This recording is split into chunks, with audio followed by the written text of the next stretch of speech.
this computer. Baik, terima kasih. Saya akan mulai ya. Bismillahirrahmanirrahim. Assalamualaikum warahmatullahi wabarakatuh. Waalaikumsalam warahmatullahi wabarakatuh. Alhamdulillahirrabbilalamin. Wassalatu wassalamu ala asrafil anbiya'i wal mursalin habibana wa nabiyyana Muhammadin sallallahu alaihi wasallam wa ala alihi wa ashabihi wa man tabi'ahum bi ihsanin ila yaumiddin wa ba'd. Qala Allah Ta'ala fi kitabihil karim, a'udzu billahi minasyaitonir rajim. Bismillahirrahmanirrahim. Nun wal qalami wa ma yasturun. Wa qala azza wa jalla aidan fawailul lil ladina yaktubuna al-kitaba bi aydihim thumma yaquluna hadha min indillah liyashtaru bihi thamanan qalila fawailul lahum mimma katabat aydihim wa wailul lahum mimma yaksibun. Wa qala Rasulullah sallallahu alaihi wasallam inna awwala ma khalaqallahul qalam faqala lahu uktub qala ya rabbi wa ma aktub qala uktubil qadara wa ma huwa kainun ilal abad. Rawahu Ahmad. Wa qala Rasulullah sallallahu alaihi wasallam aidan idza matal insanu in qata'a anhu amaluhu illa min salasatin illa min shadaqatin jariyatin aw ilmi yuntafa'u bi aw waladin salih yad'ulah. Amma ba'd fa inna asdaqal hadithi kitabullah wa khairal huda hudan nabiyyu sallallahu alaihi wasallam. Alhamdulillah, syukur kepada Allah Subhanahu wa taala yang telah memberikan kepada kita kenikmatan iman, Islam dan juga ihsan. Kemudian selawat dan salam mari sama-sama kita panjatkan kepada junjungan alam Habibana wa Nabiyana Muhammadin sallallahu alaihi wasallam, kepada seluruh ahlul baitnya, para sahabatnya, serta orang-orang yang senantiasa mengikuti jejak sunnahnya hingga akhir zaman. Terima kasih kepada seluruh mahasiswa di program studi Magister Ekonomi Syariah, program Pascasarjana Institut Agama Islam Syahid Bogor, dan juga partisipan di workshop online atau daring dari riset metodologi dan how to write our thesis. 6. Kemudian juga ada asar dari ilmuwan, ya ini disebutkan oleh satu riwayat di dalam Shahihul Jami, Rasulullah Shallallahu Alaihi Wasallam bersabda, qayyidul ilma bil kitabi. 6. Ada fi Shahihul Jami. Kemudian Imam Malik wa aidan Imam Syafi'i yaqul atau yaqulan al ilmu saydun wal kitabatu qaiduh. Qayyid suyudaka bil khibalil musiqah. Ya, ilmu itu bagaikan binatang buruan dan menulis adalah pengikatnya. Maka ikatlah buruanmu ya dengan tali-tali yang kuat. Nah, hari ini kita akan bersama-sama belajar terkait dengan bagaimana menulis ya, bagaimana menulis tesis dan juga di level PhD atau doktoral itu adalah disertasi serta jurnal ilmiah. Jadi nanti setelah riset selesai, kemudian kita akan menuliskannya ya dalam bentuk karya ilmiah. Kalau di level master berarti dia adalah tesis, kemudian kalau di level doktoral itu adalah disertasi, kalau yang sudah sama-sama kita lalui yaitu di sarjana itu namanya skripsi. Nah, kita awali dengan satu hal yang menarik, bahwasanya penelitian ilmiah itu adalah proses ya untuk mencari sebuah kebenaran yang didasarkan kepada metode ilmiah. Nah, disebut dengan metode ilmiah ya, ini sesuai dengan bidang dari rumpun ilmunya masing-masing. Ilmu eksak dia akan bicara tentang bagaimana kebenaran dalam perspektifnya ilmu eksak ya. Sementara ilmu sosial dia akan berbicara tentang kebenaran yang dipahami dalam rumpun ilmu sosial. Nah, demikian juga dalam ilmu agama. ya, maka kebenaran dari ilmu agama itu akan didasarkan kepada riset metodologi terhadap standar kebenaran dari ilmu agama itu sendiri. Nah, karena mencari sebuah kebenaran ya kemudian sudah didapatkan, tidak mungkin dia hanya dikonsumsi untuk diri sendiri ya. Minimal biasanya itu adalah disampaikan dalam misalnya dalam stadium general atau dalam satu lecturing ya, satu perkuliahan ya, baik yang sifatnya mungkin kelas terbatas ataupun general secara umum ya dalam satu kegiatan. Nah, ada yang kedua yaitu apa, hasil dari penelitian kita itu apa, dituangkan dalam sebuah tulisan ilmiah ya. Dalam hal ini berarti menyusun karya tulis berdasarkan sistematika penulisan ilmiah. Jadi setelah penelitiannya itu selesai, kemudian dibuatlah susunan ya laporan dari penelitian tersebut. Nah, sebelumnya kalau di sini ada Ustadz Amir Abdullah ya, beliau kan ketika akan membuat sebuah penelitian ya maka ada ya, ada proposal untuk diajukan ke dosen pembimbing atau ke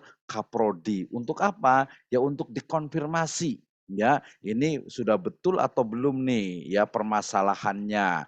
Yang kedua, metode yang digunakan sudah benar atau tidak ya. Atau yang ketiganya juga apakah kajian terhadap isu atau objek ini sudah betul, sudah benar atau belum. Nah, ini salah satu fungsi dari apa yang disebut dengan seminar proposal. Orang menyebutnya juga dengan istilah ujian proposal. Jadi ujian atau seminar proposal sejatinya ya itu adalah untuk apa? Untuk memastikan bahwa objek, metode, kerangka pemikiran yang dipilih oleh mahasiswa itu dianggap ya sudah benar. Ya apakah sudah benar atau belum itu ada di seminar proposal. Jadi lebih enak kita menggunakan sebenarnya istilah itu adalah seminar proposal tesis ya, bukan ujian. Kalau ujian tuh seolah-olah itu langsung diuji ya, padahal itu adalah diseminarkan, kemudian nanti reviewer yaitu dosen ya, baik itu dosen pembimbing ataupun dosen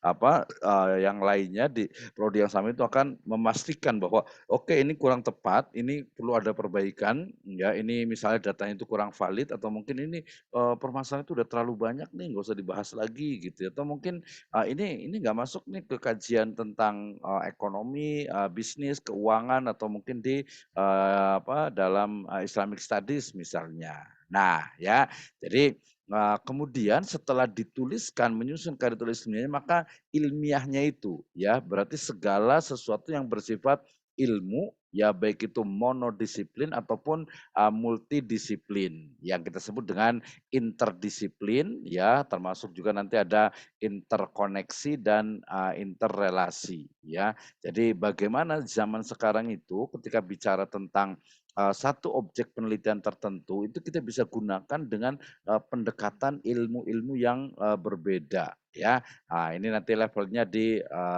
doktoral ya. Ketika kita melihat misalnya kita mengkaji Al-Qur'an gitu ya. Tapi ternyata di dalam Al-Quran sendiri banyak sekali ayat-ayat yang sifatnya itu ilmu-ilmu dari mulai psikologi, ya juga ada di sana astronomi, ya biologi ada juga, sosiologi juga ada, histori juga ada. Oh banyak sekali ternyata sehingga kemudian ketika kita mau mengkaji, ketika kita mau membaca, memahami Al-Quran, maka kita bisa menggunakan banyak disiplin ilmu. Nah, termasuk juga dalam hal ekonomi dan bisnis serta keuangan. Kita bisa menggunakan perspektifnya Islam untuk melihat bagaimana ekonomi, bisnis, keuangan gitu ya, dan seluruh aktivitas manusia yang lainnya. Jadi ini definisi dari ilmiah. Meneliti dan menulis ilmiah berarti penelitian ilmiah yang diproses yang dengan tujuan mencari sebuah kebenaran itu harus disebarkan kepada masyarakat, ya salah satunya dalam bentuk tulisan. Nah, tulisan ini dia harus ilmiah dalam artian harus bisa dipertanggungjawabkan kebenarannya.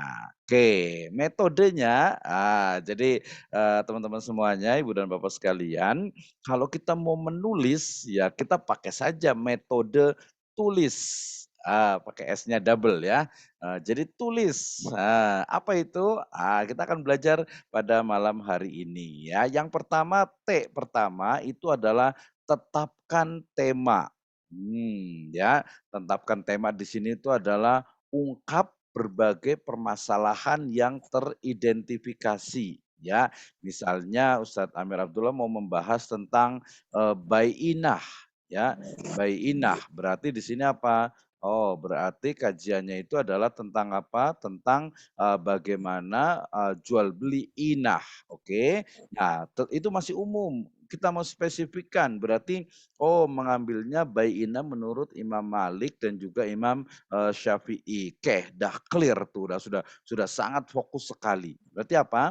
Eee, akan meneliti ya, berarti meneliti dulu nih, akan meneliti tentang baiinah menurut siapa? Imam Malik dan, Imam Syafi'i. Mudah sekali gitu ya. Nah, tetapi harus betul-betul bisa dipertanggungjawabkan nih datanya ya. Jadi tidak sembarangan ya, dalam artian oh saya mau ngambil ini aja lah dari jurnal atau mungkin dari buku, oh tidak bisa gitu ya.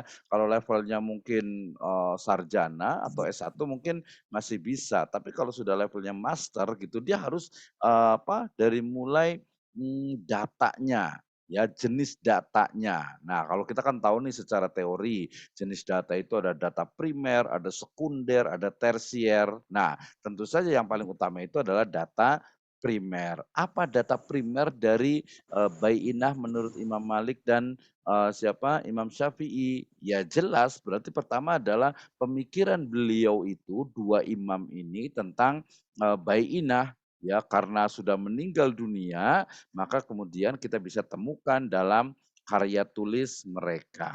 Nah, berarti karya tulis mereka yang ditulis gitu ya, yang mereka tulis sendiri itu adalah primary data atau data primer, ya. Nah, bagaimana kalau terjemahan? Nah, terjemahan itu berarti dia masuk ke dalam, secondary data atau data sekunder. Terus kalau umpamanya jurnal atau tesis orang lain, oh dia masuk ke tersier ya atau data tersier, data yang, sifatnya ya untuk melengkapi saja. Ya kenapa? Karena dia sudah bentuknya adalah interpretasi dari pemikiran Imam Syafi'i dan Imam Malik. Oke, berarti di langkah pertama ini adalah menentukan tema, ya. Nanti tema itu adalah, general ya, dia juga besar, nanti akan ada subtema, ya nanti saya menyebutnya dengan istilahnya adalah topik gitu ya.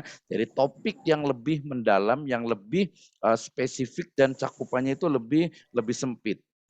Nah, itu namanya tetapkan tema dan pilih topiknya. Ini yang pertama. Kemudian yang kedua, ya, oke saya mau meneliti tentang oh kita tanya dulu nih ya, biar agak lebih interaktif. Saya tanya ke Pak Ahmad Yani dulu nih. Pak Ahmad Yani kira-kira mau meneliti tentang apa? Pilih satu, kita bagi contoh saja, silahkan.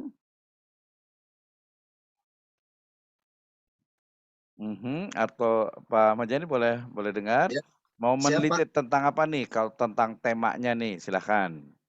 Ya, insya Allah saya akan menulis tema terkait dengan pemberdayaan usaha kecil dan mikro di bank syariah. Oke, terima kasih.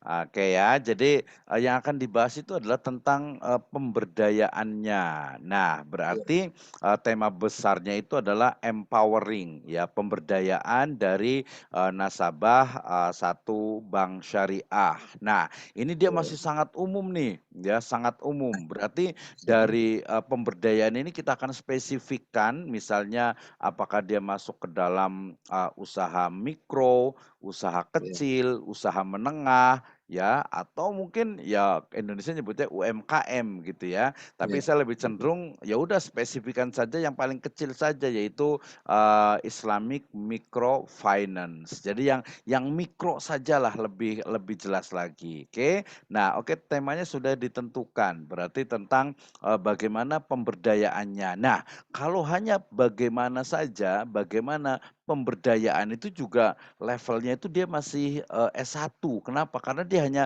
mendeskripsikan, ya, mendeskripsikan tentang bagaimana model pemberdayaan, ya sebut saja ya langsung misalnya, BPRS Amanah Ummah, itu kan hanya mendeskripsikan. Berarti tinggal, datang ke Amanah Ummah, kemudian ya pertama observasi dulu, lihat, oh banyak ya pedagang yang datang ke sini gitu ya. Oh lihat ternyata banyak juga mereka yang ambil, pembiayaan gitu ya. Oke, observasi sekali tidak cukup, 2 kali, 3 kali, sampai mungkin, sampai data itu jenuh. Yang kedua, ya nggak bisalah hanya melihat saja, berarti dia harus ada, interview, harus ada wawancara. Siapa yang diwawancara? Nah, karena pemberdayaan tentu saja yang diwawancara itu adalah, ya pertama bisa jadi adalah foundernya mungkin ya, direktur utama dari, BPRS Amanah Ummah. Tapi ini kurang spesifik ya, bisa langsung mungkin ada, divisi pembiayaan gitu ya, bahkan mungkin kalau ada, divisi pemberdayaan ya. Nah setelah itu baru, oh ternyata kurang juga nih, ini bener nggak sih, Bapak ini berbicara gitu ya, oke berarti perlu ada lebih, data yang lainnya nih dari mana? Dari, studi dokumen ya atau, studi pustaka ya, sebenarnya lebih tepatnya studi dokumen ya, di mana dokumen yang ada dari mulai brosur, pembiayaan, kemudian juga mungkin ada semacam iklan di media sosial ya, cetak ataupun elektronik ya, kemudian sampai mungkin ada di kantornya itu ada semacam poster yang ditempel di dindingnya, sampai kepada kontrak ya, akad yang disepakati oleh, bank dengan, nasabahnya. Dalam hal ini adalah nanti pilihannya misalnya, Islamic Microfinance atau di usaha mikro. Nah, kemudian dari situ ya berarti langsung sudah ketemu, kita deskripsikan, oke itu sudah selesai, tapi masih belum kuat nih ya, kenapa? Karena kita levelnya itu master, berarti perlu adanya menggunakan, teori.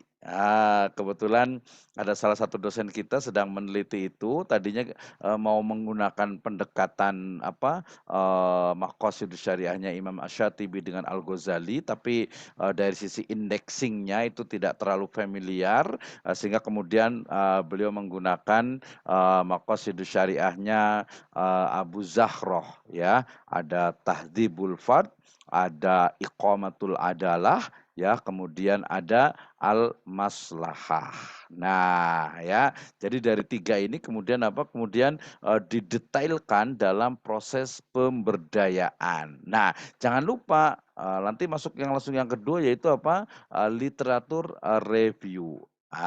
Itu ya. Jadi, terima kasih untuk Pak Ahmad Yani, tadi terkait dengan temanya sudah, tinggal, kita akan lihat dari, literatur review dan nanti, bagaimana memilih ya, setelah tema itu ditentukan, problem utamanya itu apa dan tool untuk menganalisisnya itu pakai apa, ya. Kalau tadi levelnya hanya ingin mengetahui, apalagi hanya kalau mengetahui ya, harusnya itu, bukan hanya mengetahui, bukan hanya mendeskripsikan, bukan hanya menguraikan ya, tetapi, how to analyze ya.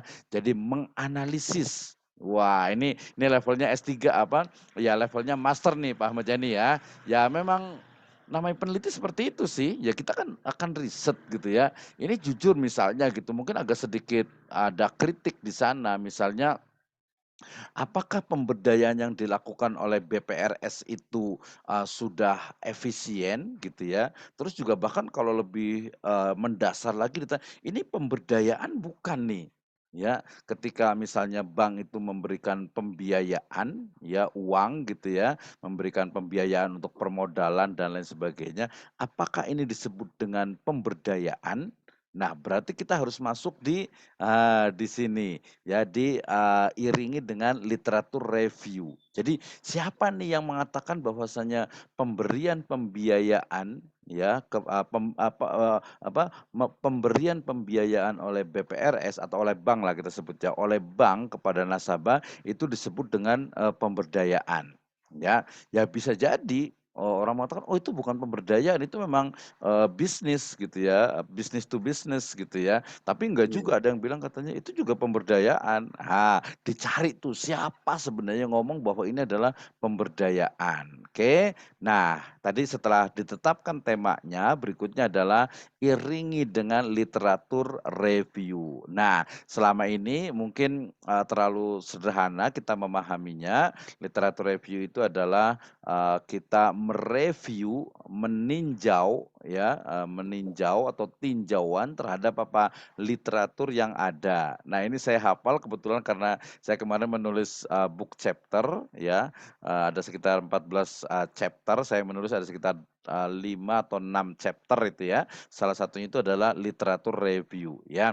Ternyata literatur review itu adalah ya meninjau, meninjau tahu ya, jadi meninjau, memeriksa atau lebih mudahnya ya bahasa adalah mereview ya, mereview dari, literatur yang sudah ditulis oleh peneliti, sebelumnya. Nah, ketika tadi misalnya, Ustadz Amir tadi, Ustadz Amir Abdullah ketika mau meneliti tentang, Bai'inah menurut Imam Malik dan Imam Syafi'i ya, seharusnya sudah bisa memetakan bahwa objek ini, topik ini sudah ditulis oleh A, B, C, D. Wah, ternyata sudah ada 10 orang yang menulis nih. Nah, kalau levelnya master sebenarnya sih kalau bisa jangan sampai ada duplikasi, ya. Duplikasi ini maksudnya adalah, pengulangan. Ya orang udah dibahas sama orang lain gitu, ngapain ditulis lagi? Ya itu ngabis-ngabisin energi. Ya walaupun ya kalau di sini ya nggak apa lah untuk latihan gitu ya, karena mungkin kan, belum pernah juga kali gitu ya. Jadi, nggak apa-apa lah masih boleh. Tapi, jangan sampai terjadi duplikasi, penelitian di mana penelitian yang sudah dilakukan oleh orang lain, kemudian kita ulang lagi. Ya hasilnya mungkin akan berbeda gitu ya, atau mungkin kalau levelnya mungkin, dia validasi, menganalisisnya itu kurang mendalam ya hasilnya sama aja, bahkan mungkin dia seolah itu hanya mengutip saja dari, penelitian orang lain. So berarti, literatur review di sini itu adalah mengumpulkan berbagai literatur yang membahas mengenai topik yang sama dalam penelitian kita. Nah, literatur di sini berarti apa? Kalau sekarang nih paling banyak pertama itu adalah jurnal. Nah, berarti nanti harus tahu jurnal. Wah, nanti kalau ada yang belum paham, jurnal itu apa ya? Atau mungkin bagaimana sih cara menulis jurnal? Ya, sama aja ya, sama aja bahwa menulis jurnal itu sama dengan, menulis, skripsi, tesis, atau disertasi, tapi dia, lebih simpel ya. Kalau tesis itu kan, dibuatnya itu, biasa kalau di buku panduan itu sekian halaman gitu, padahal ke depan termasuk skripsi juga. Ke depan tesis itu ya istilahnya itu 35 halaman itu is enough ya, sudah cukup ya. Tapi isinya itu adalah ya memang, pembahasan langsung spesifik. Ya kenapa? Karena kalau menulis tesis pun di bab kedua gitu ya, itu kan di tinjauan pustaka, kerangka teori atau kerangka pemikiran, itu juga isinya sebenarnya lebih banyak kepada copy paste dari sumber-sumber yang terdahulu gitu ya. Padahal ya itu ya kita sebenarnya cukup kita sebutkan saja sebenarnya gitu, tapi agar, bisa meyakinkan kepada dosen, "Oh saya menggunakan kerangka berpikir seperti ini," ya. Kerangka teori yang digunakan nanti kalau di, UIN Bandung biasanya di beberapa kampus lain juga sama, itu ada yang disebut dengan grand teori, ada middle teori, ada aplikasi teori. Jadi ada teori besar yang dijadikan tool dalam menganalisis, permasalahan yang akan kita teliti, ada kemudian middle teorinya, ada teori yang menengahnya, sampai kepada aplikasi, teori. Ya termasuk kemarin saya, membantu untuk penulisan disertasi di UIN Jakarta ya, ternyata kalau di UIN Jakarta tuh dia polanya dia lebih spesifik ya, di mana pertama Jadi ada 3 step kalau menulis, disertasi, ala, UIN Jakarta gitu ya. Pertama adalah dia itu harus bisa memetakan ya berbagai teori yang ada terkait dengan tema utama. Tadi misalnya Pak Ahmad Yani, ya. Pak Ahmad Yani ingin menulis tentang pemberdayaan, kita sebut saja, microfinance gitu ya. Maka Pak Ahmad Yani itu harus bisa memetakan berbagai teori pemikiran tentang pemberdayaan dari UMKM. Nah, bukan hanya memetakan ya, tetapi sudah mampu untuk mengkritik ya, mengevaluasi ya, menyalahkan gitu ya. Nah, berbagai, teori yang ada. Itu step pertama, first step ya. The second step atau step tahap kedua adalah, merumuskan satu teori yang mungkin diambil dari beberapa teori-teori yang ada. Ada yang belum paham tidak? Teori itu apa? Ya, teori itu adalah fakta-fakta yang dikumpulkan oleh seorang ilmuwan yang menjadi sebuah, premis atau aksioma. Premis atau aksioma ini kemudian dibuktikan, ya diuji dengan metode ilmiah dan ternyata benar menjadi sebuah teori, ya, teori awal. Nah, teori awal ini dia di-riset kembali oleh banyak orang, oleh orang lain, kemudian ternyata juga benar itu menjadi sebuah teori yang baku, ya. Tapi kemudian teori yang baku ini juga bukan berarti tidak bisa diganggu, gugat gitu ya, tetapi sangat mungkin untuk dia mungkin bisa jadi dia sudah sudah out of date gitu ya, sudah ketinggalan zaman gitu ya. Kenapa? Ya banyak sekali apalagi nanti teori, sosial, termasuk juga teori ini nih, teori ekonomi. Kita kalau melihat kemarin gitu ya dengan, langkanya minyak goreng ya, kemudian, sekarang itu banyak lagi, sebenarnya kita bisa menemukan polanya, bahwa ternyata kalau menurut teorinya Ibnu Taimiyah gitu ya, Ibnu Taimiyah, menyatakan satu teori adanya wilayatul hisbah ya, atau al-hisbah al-islamiyah, di mana ya mekanisme harga pasar itu ya ditentukan oleh oleh, invisible hand ya, merujuk kepada teorinya Adam Smith ya. Tapi kemudian ketika harga itu naik atau mungkin supply itu tidak tepat gitu ya, distribusi itu tidak merata, maka pemerintah berhak untuk menetapkan harga. Nah, saya melihat ketika kemarin, pemerintah itu menetapkan harga minyak ya 14.000 1 liter ya, 2 liter menjadi 28.000, ternyata ini direspon, ini analisis saya bisa jadi salah gitu ya, direspon oleh distributor, produsen, dan juga mungkin pedagang retail itu dengan bisa dalam tanda petik itu memboikot gitu ya, produsennya itu dia mengurangi produksinya, distributor itu mungkin dia akan menahan distribusinya, sampai kepada retailnya di gudang mungkin tidak, dikeluarkan semuanya. Nah, ternyata aksi mereka itu berhasil gitu ya, sehingga kemudian, minyak itu, di mana-mana itu sulit ditemukan. Nah, ketika kemudian pemerintah menetapkan harga lagi dengan, yang lebih tinggi, bahkan, sebagian, saya lihat itu menteri juga, kewalahan, kemudian mereka menetapkan, harga, maksimal, kemudian juga bahkan menyerahkan kepada mekanisme pasar, kemudian, minyak itu muncul lagi. Nah, apa yang kita bisa ambil di sini? Oh, ternyata ya kalau kata Pak Menteri itu, mafia dari minyak goreng ini sangat luar biasa gitu ya, sehingga kemudian mereka itu sangat menguasai pasar, baik itu dia, monopoli ataupun mungkin orang-orang atau kelompok-kelompok tertentu yang di, bisnis minyak goreng ini. Itu satu, contoh gitu ya. Jadi, oh kita lihat dari sisi literatur reviewnya ya, kita temukan dari jurnal, dari tesis, kemudian juga dari textbook, kemudian juga dari, proceeding, ya dari seminar. Jadi kalau ditanya, "Pak, literatur yang paling, bagus itu apa, Pak?" Gitu ya. Maka jawabannya pertama adalah jurnal, yang kedua adalah, proceeding, ya. Proceeding itu adalah hasil kumpulan dari, artikel yang sudah diseminarkan, Ya, kenapa 2 ini, Pak? Ya pertama ketika jurnal, bahwa proses untuk menerbitkan jurnal itu melalui reviewer ya, dia melalui mitra bebestari sehingga tidak asal terbit gitu ya.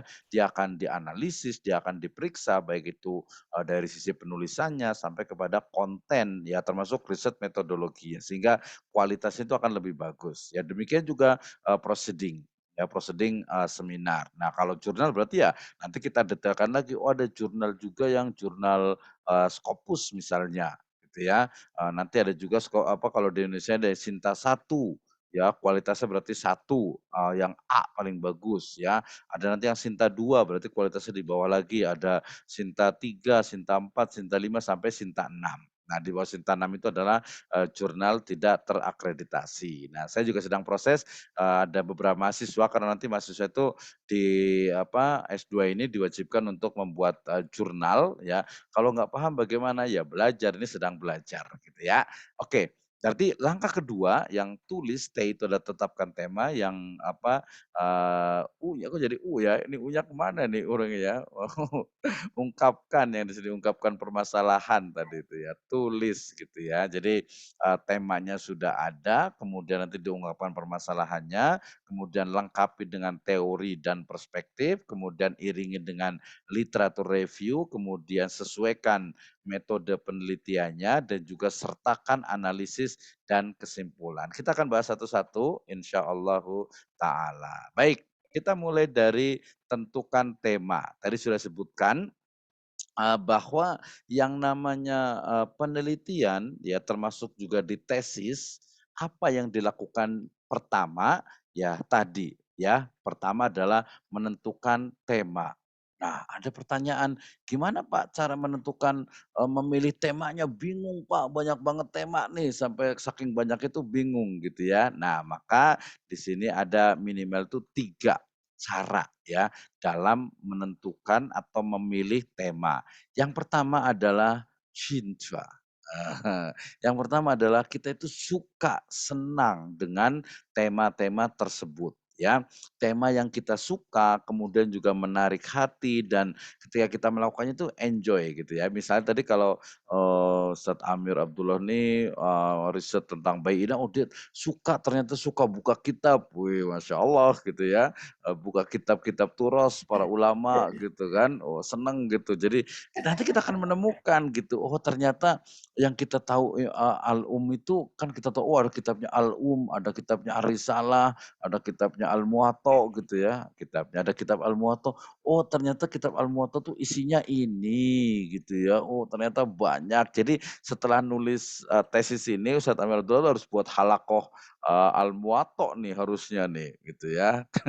Kenapa? Karena sudah Masya dipelajari, Allah. gitu. Amin, amin. Amin, Amin. haruslah, harus nih. Jadi, halaqah al-muwatta, nanti halaqah al-um, wih mantap sekali. Saya baca Ar-Risalah berkali-kali juga, aduh, perlu detail banget membacanya itu harus berkali-kali. Di tesis itu kita dilatih untuk membaca. Nah, untuk teman-teman semuanya, mahasiswa, jadi menulis tesis itu sebenarnya hanya untuk latihan, gitu ya. Untuk latihan kita itu agar pemikiran kita itu bisa dipertanggungjawabkan. Jadi ya jalanin aja gitu. Jangan merasa, "Aduh susah banget," apalagi nanti sampai stres, ada sampai bingung gitu ya. Latihan, kalaupun satu tema ternyata ditukar lagi, ganti lagi, ya nggak ada masalah gitu ya. Kenapa? Karena memang kita latihan. Nanti kalau sudah, mungkin kuliah lagi S3 atau mungkin dia menjadi, peneliti yang senior gitu ya, senior dia baru tahu, "Oh ternyata ini," gitu ya. Saya juga bisa merasakan. Termasuk kalau saya sudah karena sudah, selesai kuliahnya gitu, saya nulis buku. Ya seperti kemarin ketika saya menulis buku, book chapter tentang literatur review, oh ternyata dalam literatur review itu dia bukan hanya, menemukan saja, tapi membandingkan, bahkan kita bisa, mengkritik di situ. Nah tentu saja kritiknya adalah kritik yang konstruktif gitu ya. Oke, jadi cara menentukan tema itu adalah tema yang kita suka dan, menarik buat kita, kemudian juga dekat, artinya, tema yang akan kita riset itu dia dekat dengan kita, ya, mudah dalam mencari data. gitu ya. Jangan, saya pengen keren mau riset di Jakarta, di BI, di OJK, di MA, di MK, atau mungkin ke, UK, atau mungkin ke Europe, atau mungkin ke Middle East gitu ya, atau mungkin ke Malaysia, atau ke Singapura gitu ya. Wah, tapi ya ternyata susah gitu, nggak semudah itu gitu. Apalagi nanti, jangankan di sana, kita riset misalnya di satu bank saja itu harus, ada izinnya. Kedua ada rahasia perusahaan atau rahasia bank yang kita tidak boleh, riset. Misalnya, wah karena kita nggak tahu gitu kan, wah kita mau riset di bank gitu, mau nanya sebenarnya sebenarnya data, nasabahnya ada berapa sih? Biasanya, data nasabah itu termasuk rahasia bank yang tidak boleh publish, tidak boleh di-riset juga. Termasuk juga mungkin dari sisi, keuangan yang, ongoing proses yang dalam, proses itu. Yang boleh itu yang sudah publik gitu, sudah publish di, masyarakat dalam bentuk laporan keuangan dan, lain sebagainya. Nah, dekat dengan kita, datanya kita bisa temukan, datanya kita mudah kita cari, itu. Yang paling banyak ya udah kajian pustaka, nggak apa-apalah ya. Kajian pustaka berarti kita mengkaji tentang kitab, pemikirannya, kemudian ya itu kan dekat, mudah, nggak sulit gitu ya. Tinggal cari tadi, wah terjemahan, wah tambah lagi nih harusnya yang kitab aslinya nih, kitab aslinya masih kurang, kalau perlu ada scanan dari tulisan, Turos yang aslinya. Wah ternyata di internet sekarang udah banyak sekali nih kitab-kitab asli yang dia tulisan, tangan dari penulisnya hasil, scanan. Atau mungkin yang masih muda-muda nih biasanya, ya dia mungkin ingin, mengetahui sesuatu yang, memang, apa ya, mungkin bisa lagi tren gitu ya, atau mungkin, wah saya pengen tahu tentang ini nih gitu ya, itu boleh juga. Jadi tidak mesti, tadi kalau yang cinta, yang suka, yang senang, kemudian yang dekat, tapi orang juga ada yang, wah saya pengen menantang nih gitu ya, saya pengen, istilahnya itu menaklukkan ini. Wah misalnya nanti saya di Unhas, Universitas Hasanuddin di Sulawesi Selatan itu akan, membahas tentang NFT juga gitu ya. Kita taunya NFT kan non tangible fund atau, token gitu ya, non tangible token, NFT ya. Nah, apa sih sebenarnya gitu, saya pengen tahu dong dalam Islam itu seperti apa gitu ya. Atau mungkin, yang game online misalnya gitu ya, atau mungkin, wah saya pengen tahu metaverse, kabar terbarunya kayak gimana nih metaverse ini gitu ya. Atau mungkin yang sederhana gitu, wah kayaknya saya sering ditipu nih, dibohongin sama provider, GSM nih gitu ya. Oh ini sebenarnya kayak gimana sih? Atau mungkin yang biasa pakai GoPay gitu ya, oh saya pengen tahu nih gitu ya. Atau mungkin yang, biasa suka ke luar negeri atau kemana dengan apa, trading forex-nya gitu, seperti apa sebenarnya. Jadi sesuatu yang menantang, bahkan sesuatu yang mungkin, di luar nalar kita, di luar, pemikiran kita gitu ya, di luar dari mungkin sesuatu yang biasa-biasa gitu. Jadi sudah out of the box gitu, itu juga, sangat mungkin sekali. Oke, sudah menentukan tema, yang berikutnya adalah ungkapkan masalah. Nah, di sini selalu kita sebutkan nih, ada social problem, ada academic problem. Ada masalah-masalah yang dia menjadi apa, menjadi, ya masalah sosial gitu. Cara mengatasinya bagaimana? Ya dengan, pendekatan, sosial tentu saja ya, tapi nanti masalah sosial kemudian bisa menjadi, masalah akademik ya, menjadi academic problem, jadi masalah akademis. Misalnya, kenapa ya, saya selalu bicara itu, kenapa orang Indonesia yang muslim kok masih, bergelimang dengan riba gitu ya, atau mungkin kenapa ya kok, masyarakat itu sudah tahu bank keliling, pinjol ya, pinjaman online atau mungkin, bank emok gitu ya, itu udah tahu itu sebenarnya ya merugikan, menyiksa, atau mungkin juga, sangat tidak islami, kok masih banyak yang, ini ya, yang menggunakan jasanya. Itu termasuk academic problem juga. Oh, apa berarti kelebihannya nih, gitu ya. Nah, termasuk juga kalau yang bilang, "Kok bank syariah agak ribet," gitu ya, kemudian juga persyaratannya banyak, gitu ya. Nah, ini perlu pendekatan akademik dan dijelaskan, secara akademik juga, gitu ya. Jadi academic problem sebenarnya lebih kepada, permasalahan yang dihadapi ya, yang ditemukan, kemudian cara menyelesaikannya itu harus dengan pendekatan ilmiah, gitu ya. Tidak hanya dengan pendekatan, yang sifatnya itu, sosial saja, gitu ya. Oke, itu, diungkapkan apa, masalah. Nah, nanti, ada sesi tanya jawab tentang tenang saja, ini juga tidak terlalu banyak, hanya 15 slide gitu ya. Oke, setelah ungkapkan masalah, yang berikutnya adalah apa? Adalah lengkapi dengan teori. Ini yang paling penting nih ya. Jadi riset kita itu, ya itu harus di apa, harus dibedah gitu ya. Objek dari permasalahan kita itu harus dibedah dengan, berbagai teori yang ada.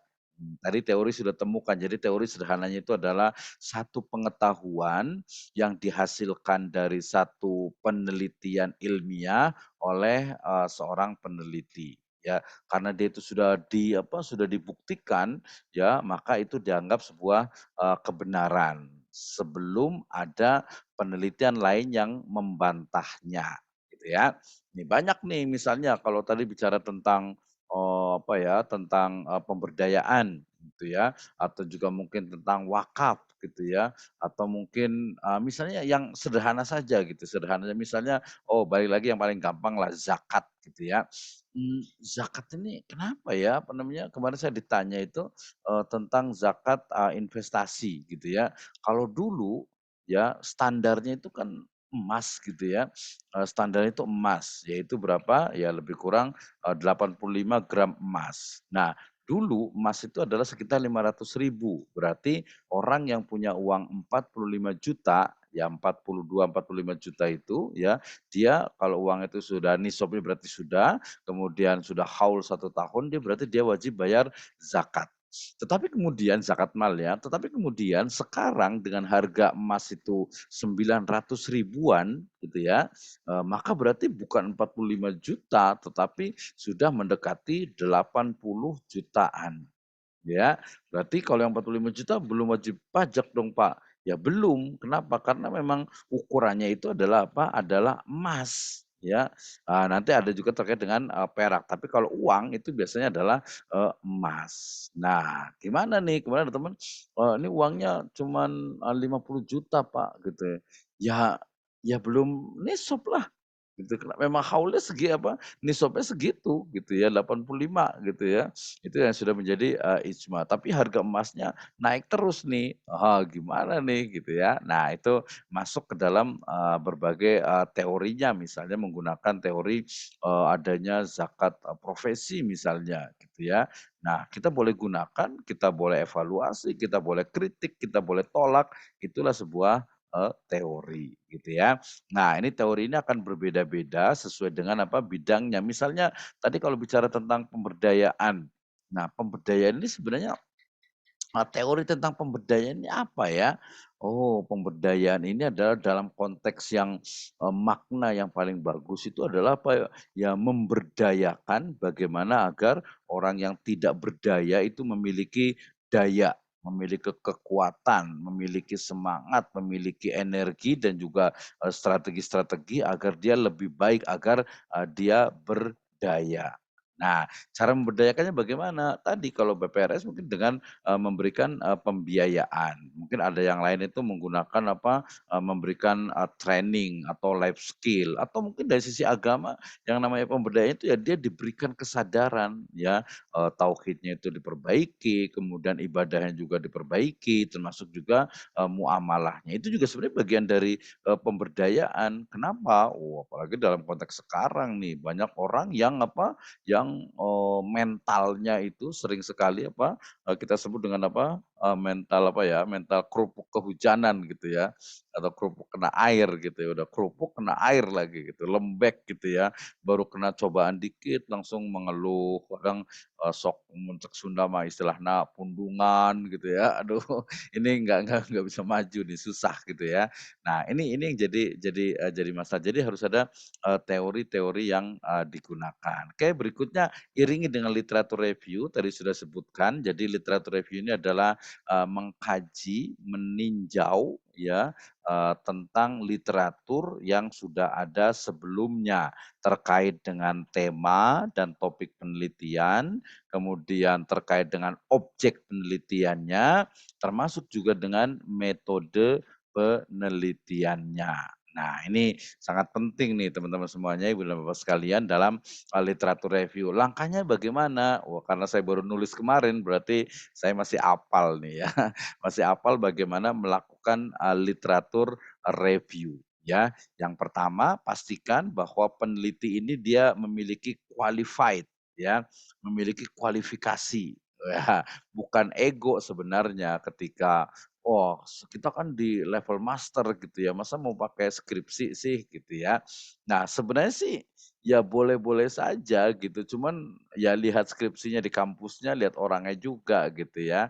Kalau secara akademik biasanya ya tidak disarankan, masa master pakai, merujuknya itu ke, apa, skripsi, kan nggak apa ya, ya kurang bisa dipertanggungjawabkan lah. Kenapa? Ya kalau skripsi itu tadi, dia levelnya itu hanya mendeskripsikan, menarasikan. Ya ada lah menganalisis tapi, tidak terlalu, mendalam. Penggunaan teori pun biasanya, dibatasi, hanya satu gitu ya atau, 2 teori saja. Nah, dari sisi tema, kemudian topik, kemudian objek penelitian dan juga, metode penelitiannya. Nih sangat penting sekali, kemudian sesuaikan nih, ya metode penelitiannya. Kita sudah belajar misalnya nggak bisa satu penelitian itu, misalnya mau meneliti tentang, pengaruh, X terhadap Y, X1, X2 terhadap Y, yaitu pakai, regresi lah gitu ya. Atau mungkin kita pengen, mengevaluasi dan mencari ya, satu solusi yang paling tepat. Oh berarti pakai analytical network process, pakai ENP. Atau mungkin kita mengevaluasi yang paling simpel sajalah pakai, SWOT analysis, pakai, SWOT gitu ya, bisa juga. Atau kita ingin lebih mendalam, bisa menggunakan kita kemarin sudah belajar, nanti kalau belum, paham boleh lihat di YouTube saya terkait dengan, fenomenologi. Ya di YouTube juga banyak sekali terkait dengan, fenomenologi, kemudian juga bisa menggunakan etnografi dan netnografi. Ya nanti cara menganalisnya menggunakan triangulasi, termasuk dalam konteks kita ini adalah penggunaan, usul fikih dan juga maqasidus syariah, ya. Kenapa? Karena kita di ekonomi syariah. Bukan hanya ekonomi saja, tapi ada, syariahnya sehingga minimal paham ya. Jadi kalau di INAIS ini minimal mahasiswa itu nggak usah muluk-muluk lah ya. Minimal dia itu paham tentang basic pemikiran, ya bahasa lain dari, basic filosofi dari apa, dari dari, ekonomi syariah gitu ya, minimal dia tahu gitu, kenapa sih gitu ya, kok ada musyarakah, ada mudharabah, ada, murabahah gitu ya, kenapa gitu, kenapa? Udahlah kayak zaman sekarang aja jual beli aja nggak usah ribet-ribet, bisnis ya bisnis aja, naruh uang tinggal taruh aja di bank. Kalau minjem uang ya udah minjem saja. Kenapa seperti itu? Itu di, basic pemikiran dari ekonomi syariah. Yang kedua juga minimal dia paham tentang, fikih muamalah gitu ya. Nah kemarin kan bukunya sudah ada tuh ya tentang, fikih muamalah al-maliyah, nanti akan kita, oh edit lagi mungkin sampai 10 kali menuju mendekati one step more to be perfect gitu ya. Nah itu akan dilakukan ya. Ini akan terus-menerus. Oke, sesuaikan metodenya, kemudian sertakan analisis dan kesimpulan. Ini sangat penting sekali. Pilih tools dalam menganalisisnya, apakah dia datanya itu kuantitatif atau kualitatif atau mix method, kemudian tahapan dalam penelitiannya, jenis datanya seperti apa, kemudian teknik dalam mengumpulkan datanya, bagaimana cara menganalisis datanya, kemudian validitas dari datanya, kemudian juga konsisten dengan, metode yang ada dalam penggunaannya. Nah, itu semuanya menjadi apa, tahapan dalam penelitian.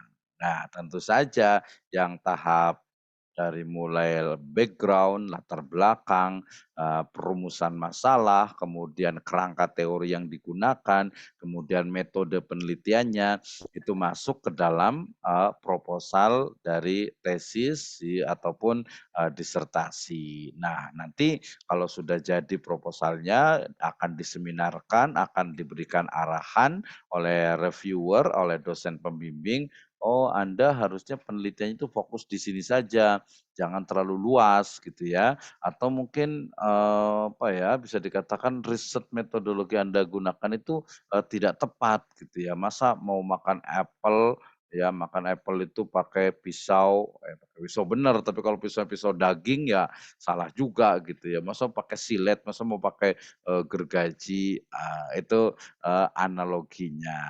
Oke, keep writing, kita akan diskusi bersama, terkait dengan, riset metodologi dan juga, bagaimana menuliskan dari, penelitian yang sudah kita lakukan. Nah, saya pakai 2 nih, soalnya, biasa agak-agak sedikit, error nih, ini saya, apa, laptop saya kadang-kadang gitu ya. Jadi, saya bisa pakai, dua-duanya. Baik, terima kasih untuk teman-teman yang sudah hadir dan, di sini sudah, terima kasih ada Pak Ahmad Yani, ada Kang Deden, ada Pak Amir Abdullah, ada Raden Rifki, ada Kang Sesep, ada Pak Haris Dianto, ada Pak Nurjaman Akhiruddin, ada Ibu Farida, ada Muhammad Husni, terima kasih, sudah hadir. Nah, kita tadi sudah belajar tentang bagaimana cara menulis ya, bagaimana cara menentukan temanya, kemudian bagaimana merumuskan masalahnya, bagaimana, metode yang digunakan gitu ya, sampai kepada apa, sampai kepada, yang sifatnya itu menuliskan atau menggunakan metode dan, cara menganalisisnya. Nah, kalau cara menganalisisnya ini mungkin nanti ada yang belum paham, boleh lihat di YouTube saya, kemudian nanti boleh, komentar dan juga boleh, bertanya di, saya. Baik, saya menggunakan 2, ini mudah-mudahan nanti kalau suara saya kurang terdengar, nanti boleh, komentar gitu ya, karena ini agak sedikit gangguan di notebook saya. Baik, masuk kepada, diskusi, saya berikan kesempatan untuk yang bertanya, nanti kalau tidak ada yang bertanya, gantian saya akan, tanya nih, gantian gitu ya, agar karena kita bukan hanya, kuliah, kita bukan hanya, apa namanya, webinar, tapi kita sama-sama, belajar, kita akan sama-sama, mengetahui, oh ternyata dalam membuat tesis itu nggak sulit kok, gampang gitu ya. Membuat tesis itu nggak sulit, gampang, tinggal kita, mau atau tidak gitu ya. Oke, baik. Saya berikan kesempatan untuk yang bertanya terkait dengan cara menulis tesis, cara menulis, proposal dan juga bagaimana merumuskan masalahnya. Nah, ada yang udah siap, saya persilahkan untuk, bertanya. Terima kasih juga untuk yang, Ustadz Malik nih di Wakaf Mulia Institute. Wah, luar biasa sekali, terima kasih. Silahkan ada yang mau bertanya?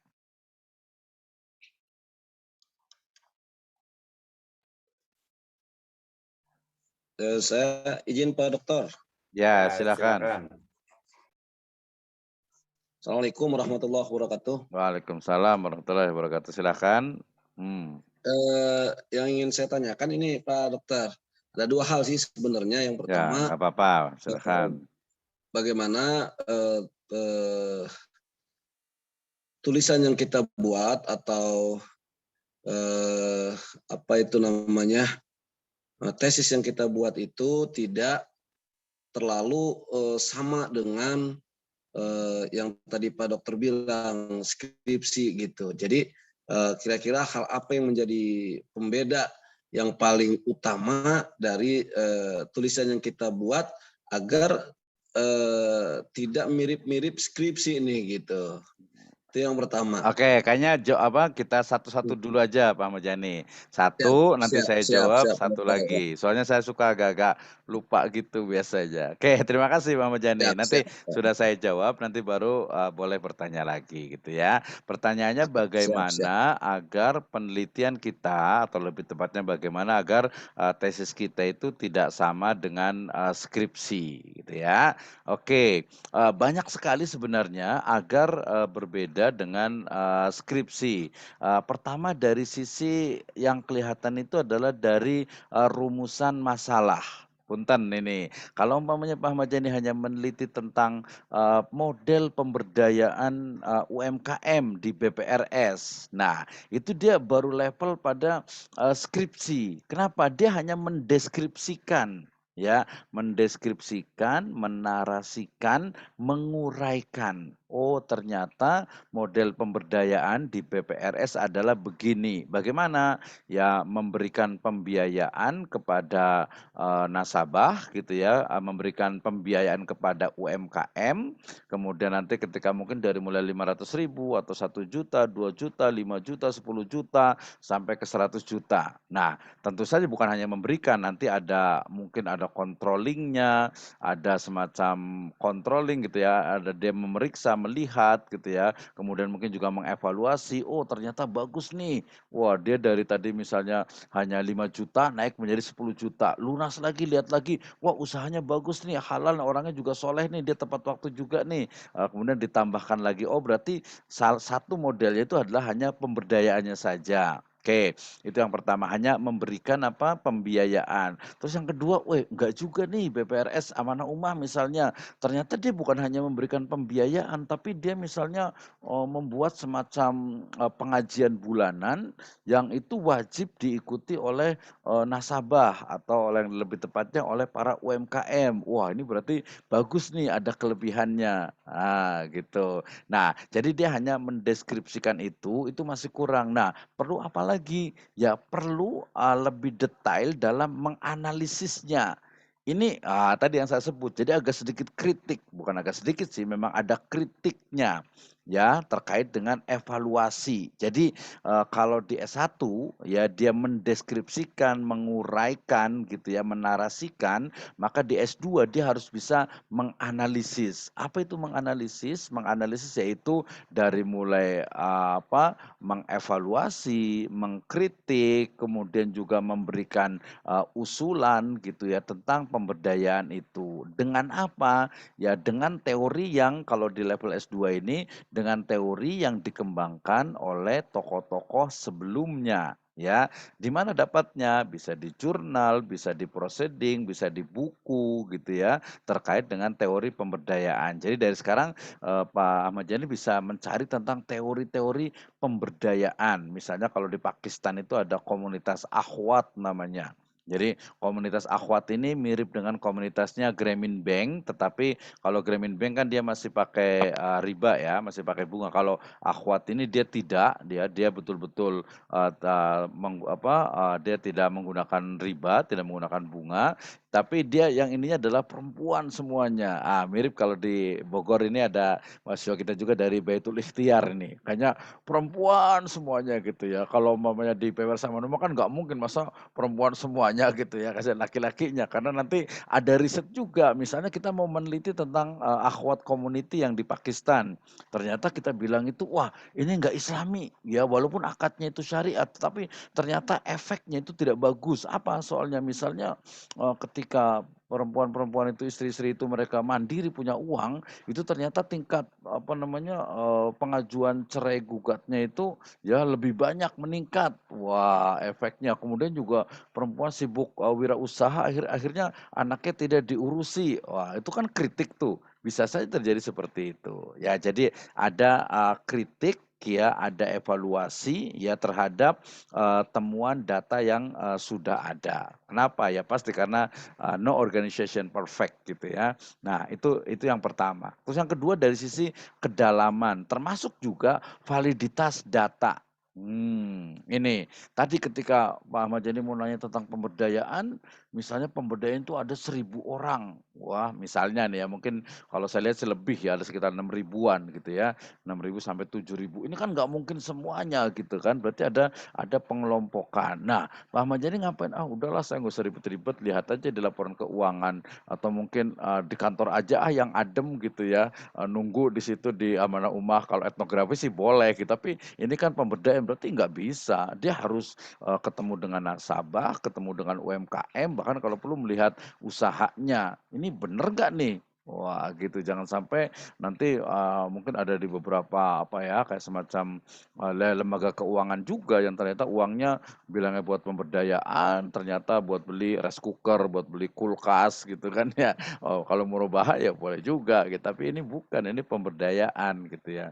Nah, termasuk juga mungkin kalau saya melihat, karena saya sudah melihat ada sekitar 5 tahun ya di laporan keuangan itu misalnya di PPRS itu ya, kita lihat ini betul pemberdayaan kan nih? Ini modal kerja, di situ kan ada tulisannya, penyaluran modal kerja gitu. Nah, modal kerjanya ini untuk apa nih gitu kan? Apakah memang betul-betul, memberdayakan atau mungkin ya dia mungkin hanya beli, sesuatu gitu kan, beli, peralatan, gudang, dan lain sebagainya. Jadi perlu didetailkan lagi. Jadi dari sisi analisis dia lebih mendalam, datanya harus valid. Ya kalau S1 mah, ya paling nyari juga udahlah sampling aja hanya di beberapa nasabah saja, bahkan nanti untuk mengambil wawancaranya pun udah yang datang, kemudian ketemu, kemudian diwawancara. Seharusnya tidak seperti itu gitu ya. Nah berarti, bedanya untuk membedakan, skripsi dengan tesis, pertama dari sisi, cara metode menganalisisnya yang mengandung unsur evaluasi dan juga, kritik konstruktif, ingat ya kritik adalah konstruktif. Kemudian yang kedua dari sisi, data, dalam hal teknik pengumpulan data dan juga, validitas dari data, dan yang ketiga adalah, dari sisi teori yang digunakan, kerangka pemikiran yang dibangun dari, literatur, review yang ada, ya. Jadi kalau master ini ya pertama tadi, kalau skripsi untuk dibaca sih masih oke, tapi kalau untuk diambil sebagai referensi literatur review itu ya, kurang layak gitu ya, atau bahkan yang menyebut ada tidak layak, berarti ya ke master yang lain, ke doktor atau ke jurnal. Nah, jurnal pun ini perlu dilihat juga. Kalau jurnalnya dia, Sinta atau belum terakreditasi atau Sinta 6 atau 5 itu sangat mungkin dipastikan itu adalah, tulisan dari hasil mahasiswa yang dimodifikasi oleh, dosen, ya. Tapi kalau dia sudah masuk ke Sinta 4 udah mulai bagus, Sinta, 3, Sinta 2 karena Sinta 2 itu rata-rata, ada fee biaya itu sekitar 2,5 juta. Kebetulan, artikel saya sedang proses nih untuk Sinta 2 itu ya, Sinta 2 sajalah. Jadi Sinta 3, 2, 1 apalagi itu dia kualitasnya itu sudah bisa dipertanggungjawabkan. Kenapa? Ada reviewer dan, ketika dia melihatnya pun cukup bagus ya, cukup bagus karena tidak, sembarangan gitu. Ya kalau ada satu 2 yang, tidak bagus ya mungkin itu, case tertentu saja gitu ya. Oke itu yang pertama, silakan lanjut ke pertanyaan kedua Pak Ahmad Yani. Ya, kemudian terima kasih Pak Dokter, agak nyambung juga sesungguhnya, Mhm, karena, saya sebelum nanti menulis juga sekarang sudah mulai ada pengamatan, di mhm, mana ini nantinya akan menjadi, autokritik untuk, yang membangun tentunya untuk, bank syariah ya. Di betul. mana dari hasil pemberdayaan itu, tidak semua, nasabah kemudian mempunyai nilai positif gitu. Karena, Mhm, saya justru menarik Pak Dokter, ada orang yang pinjam ke bank syariah, mhm, kemudian secara aturan main syariahnya sudah, syariah compliance-nya sudah sangat diterapkan, mhm. tapi ujung-ujungnya usahanya, kurang berkembang baik, bahkan cenderung, Oh, eee, penurunan ya? penurunan atau bahkan Mhm, tutup misalnya. mhm, Nah, ini kan nanti ada kritik yang bisa kita cari di situ, ini mhm, kesalahannya di mana nih? Apakah mhm, di saat ini saya juga sebenarnya, apa namanya, sedang mengkaji ini Pak Dokter. mhm, Jadi tidak semua kemudian nasabah mendapat fasilitas, pembiayaan kemudian menjadi berdaya, tapi ada mhm. juga yang tidak berdaya gitu. Nah, tidak berdaya ini indikatornya, disebabkan oleh apa nih gitu. Ini Betul juga boleh betul. kali ya menjadi sebuah, eee, kritik yang dicari kemudian, ditemukan jawabannya. Boleh dalam hal ini juga kali gitu Pak Dokter ya? Oke, Pak Ahmad Yani, berarti perlu dipahami dulu tentang apa itu pemberdayaan.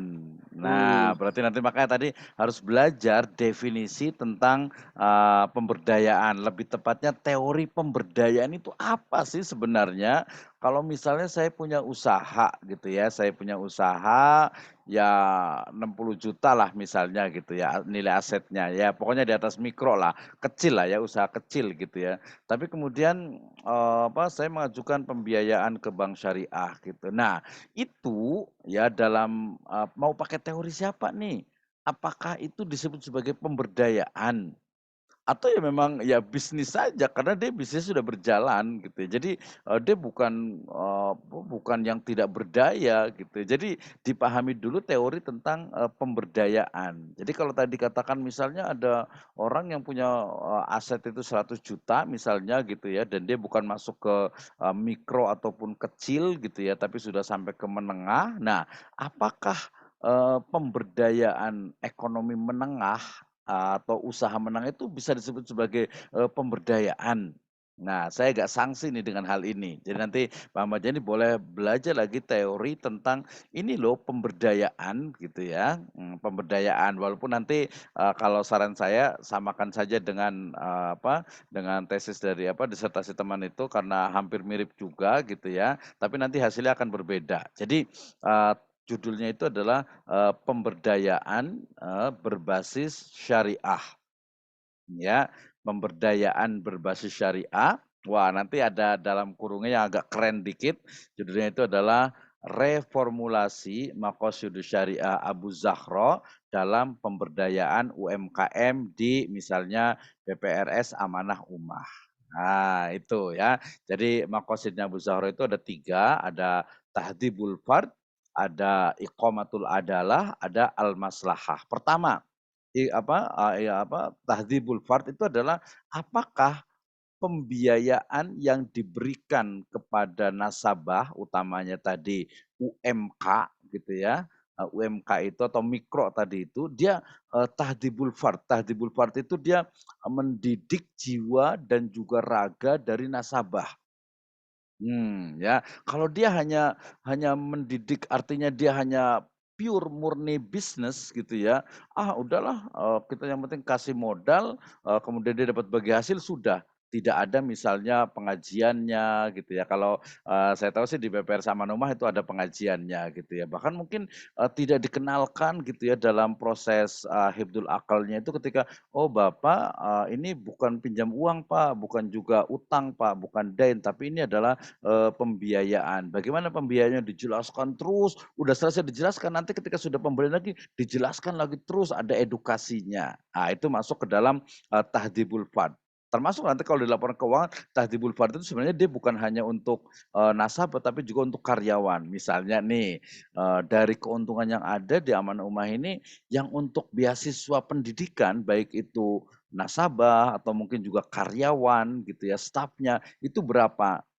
Itu dia masuk ke dalam, oh berarti ini kurang nih makosid indeksnya gitu dan sebagainya. Jadi, lebih kepada, tadi pemberdayaan yang sifatnya bukan memahami bukan hanya pemberdayaan itu dengan pembiayaan, tapi harus berangkat dari, teori tentang pemberdayaan. Karena yang namanya pemberdayaan berarti mendayagunakan. Kalau orang sudah punya usaha sebenarnya ya sudah berdaya sih sebenarnya. Jadi kalau ada orang tadi punya modal 100 juta kemudian dibiayai diberikan pembiayaan oleh bank BPRS misalnya kemudian, turun turun turun turun, ya ini kalau menurut saya dia bukan bagian dari pemberdayaan karena pemberdayaan itu adalah orang-orang yang, tidak berdaya agar mereka itu bisa, berdaya. Nah, apa definisi berdaya? Ya harus dijelaskan juga. Apakah berdaya itu dalam konteks fikih mungkin sederhana yaitu, fuqara wal masakin, ya atau mungkin juga, ghorimin. Nah, definisi ghorimin juga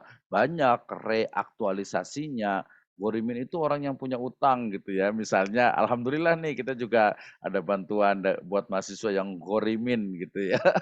Karena mungkin dari sisi ini ya, oh tagihannya ada nih berarti ghorimin. Nah, betul kita ada kemarin itu, yang ghorimin yang betul-betul dia, oh orang rajin nih gitu, tapi agak kurang nih apa namanya, orangnya rajin banget gitu, tapi ternyata, dari sisi keuangan kurang nih.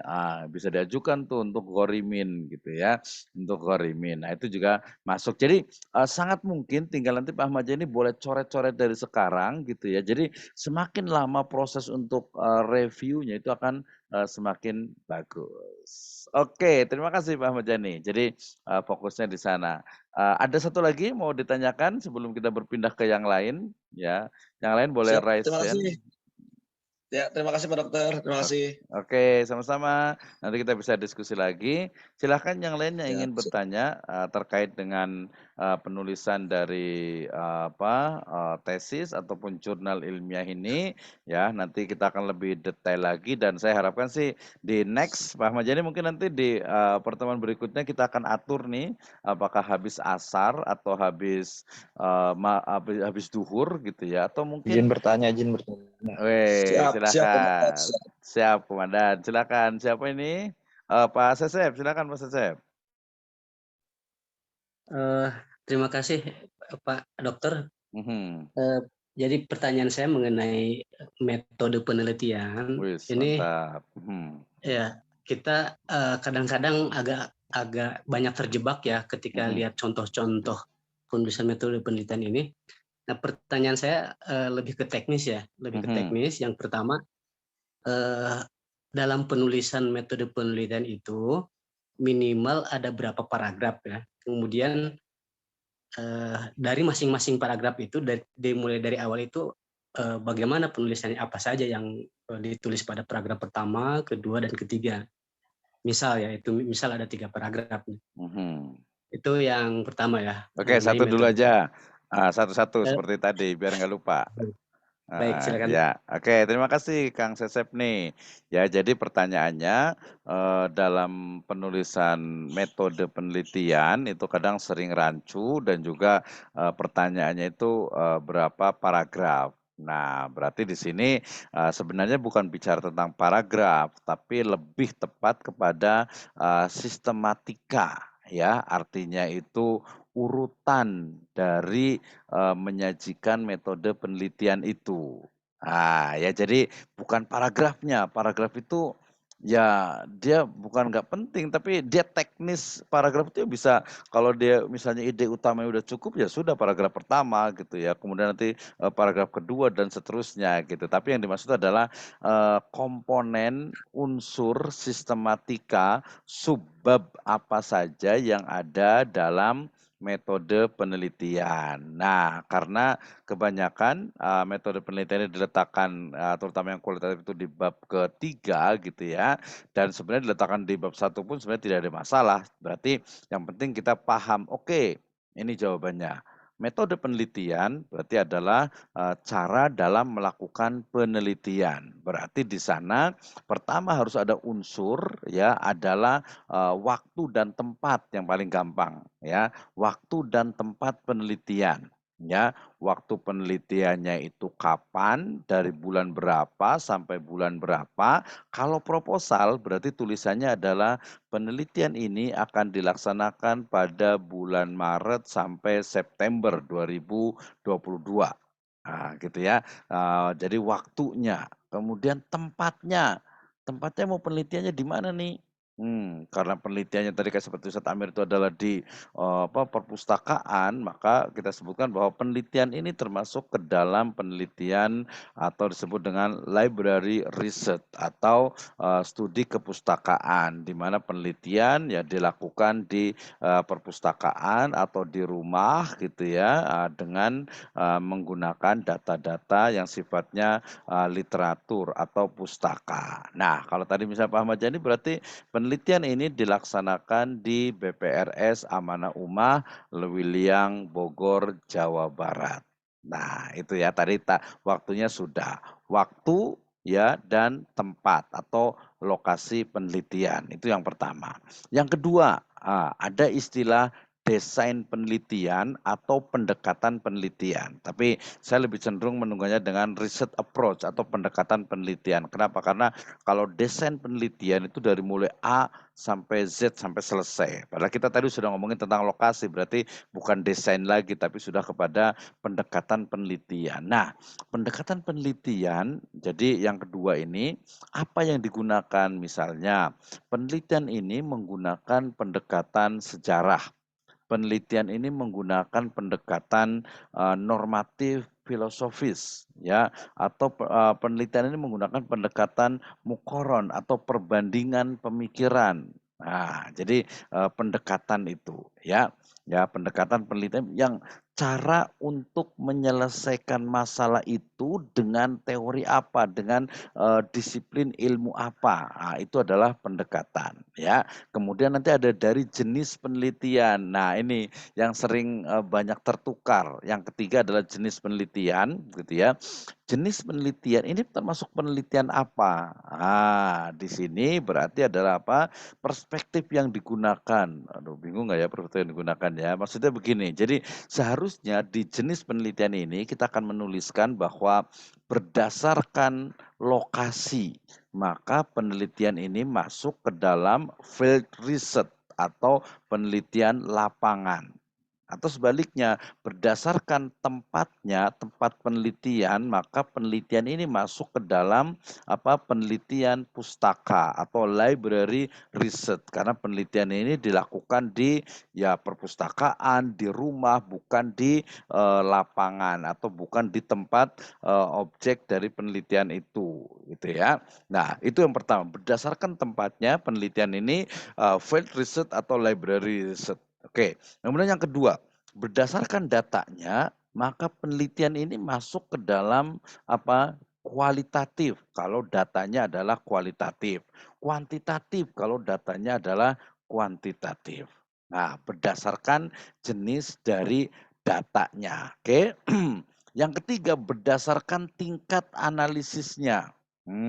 Ya, penelitian ini menggunakan atau penelitian ini melakukan deskriptif atau menarasikan, menguraikan, mendeskripsikan. Berarti tingkat level dari analisisnya itu hanya sampai kepada deskripsi, ya hanya menguraikan. Tapi ada berdasarkan penelitian, berdasarkan level penelitiannya, maka penelitian ini kepada evaluasi atau kritik terhadap misalnya pemberdayaan yang ada atau terhadap praktik dari misalnya jual beli yang ada atau mungkin pada model bisnis yang ada. Nah, itu dari sisi level dalam menganalisisnya. Nah, yang berikutnya ada juga penelitian ya jenis penelitian didasarkan kepada tadi selain kuantitatif kualitatif ada juga yang mix method juga gitu ya.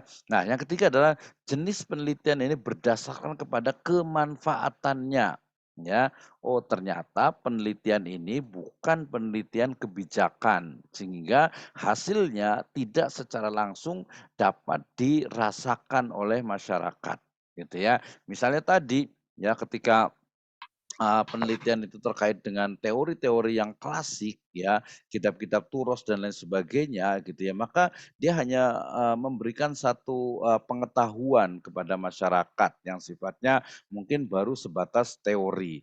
Tapi kalau penelitiannya itu sudah sampai kepada kebijakan gitu ya, maka kemudian hasil dari penelitiannya itu dia akan akan menjadi satu keputusan yang bisa dilakukan oleh komunitas, oleh masyarakat, organisasi atau lembaga tertentu. Nah, minimal ada 4 ini, nanti lebih lengkap lagi bisa baca bukunya Pak Sugiono atau lebih tepatnya Profesor Dr. Sugiono di metode penelitian kualitatif ya.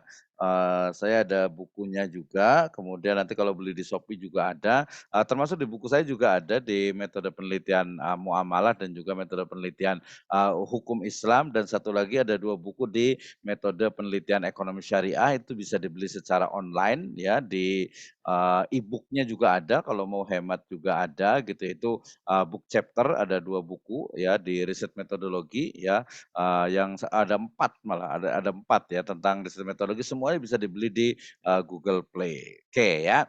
Itu yang pertama tadi ditambah dengan jenis penelitian baru nanti ada data.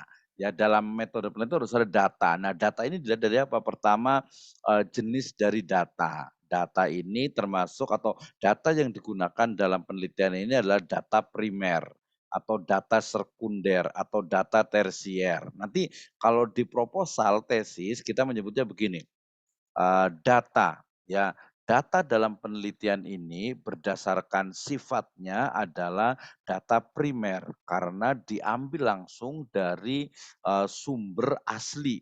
Sumber asli. Diambil langsung dari objek penelitian. Misalnya tadi kalau Pak Ahmad Yani risetnya itu di BPRS Amanah Ummah, kemudian langsung ketemu dengan pimpinannya, dengan mungkin manajer pembiayaannya, mungkin nanti ada divisi pemberdayaan, ketemu juga dengan nasabah yang memang diberdayakan. Itu berarti data primer. Data sekundernya dari mana? Data sekunder bisa jadi dari penelitian sebelumnya, ya dari penelitian sebelumnya atau mungkin dari tesis atau disertasi tentang amanah umat termasuk juga jurnalnya.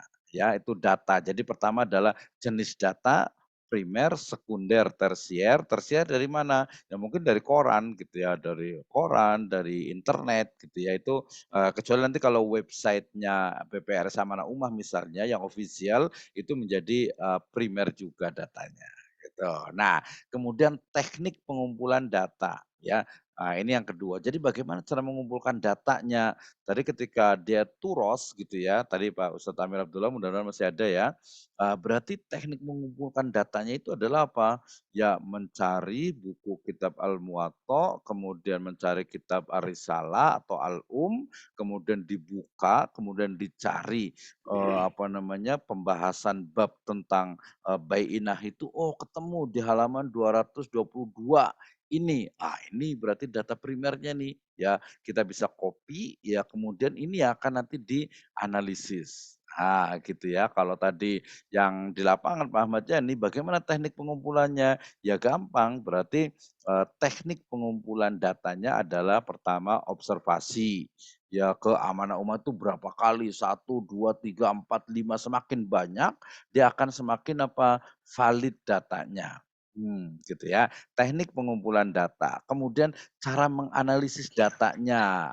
Nanti ini masuk ke dalam triangulasi. Jadi sebenarnya triangulasi itu dia hanya mengecek ya, double check, kemudian triple check gitu ya. Ya mengecek kembali, recheck gitu tentang kebenaran itu. Ini misalnya tadi misalnya kalau Ustadz Amir ini kalau bisa terjemahan itu jangan cuma satu gitu ya. Mungkin ada terjemahan dari si fulan, ada terjemahan dari si fulan. Ini bener nggak nih? Kok agak beda sih?